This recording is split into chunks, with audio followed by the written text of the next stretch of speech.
মাথায় রাখবেন, নিজের গুনাহই গুনাহা নয়, সন্তানের অনেক গুনাহের দায়ভার কিন্তু বাবাকে কিয়ামতের দিন বহন করতে হবে। যদি কিয়ামতের দিন আল্লাহর বিচারের কাঠগড় থেকে নিজেকে বাঁচাতে চান, আপনার ছেলেকে অল্প বয়সের চরিত্রবান মেয়ে দেখে বিয়ে দিয়ে দেন, সামনে আসতে শিক্ষা। আপনারা ঠিক বললেও ঠিক, না বললেও ঠিক। এর কারণ হচ্ছে, আমি কোনো কথা ফানিলি বলছি না, don't take it as funny, no. আমার কথা স্পষ্ট, ক্রিস্টাল ক্লিয়ার।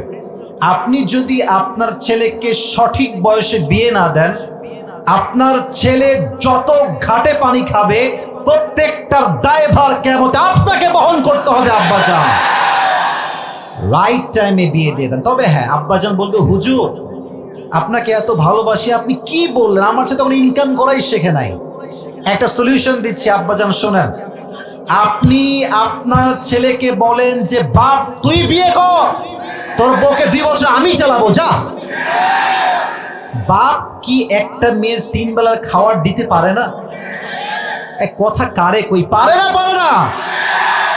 পারে, কিন্তু কেন দেয় না? মনোমাইন্ড খারাপ সমাজের জন্য। বলে যে একটা সামাজিকতা আছে, মেয়ে আসবে রাজকন্যার মতো, পালকিতে আসবে, BMW-তে আসবে, ওই দেওয়া লাগবে, 10 লাখ দেনমোহর হবে। এই চিন্তা করতে করতে সমাজে জেনার সংখ্যা বেড়ে গিয়েছে, বিয়ের সংখ্যা কমে গিয়েছে। পাবনার ভাইরা,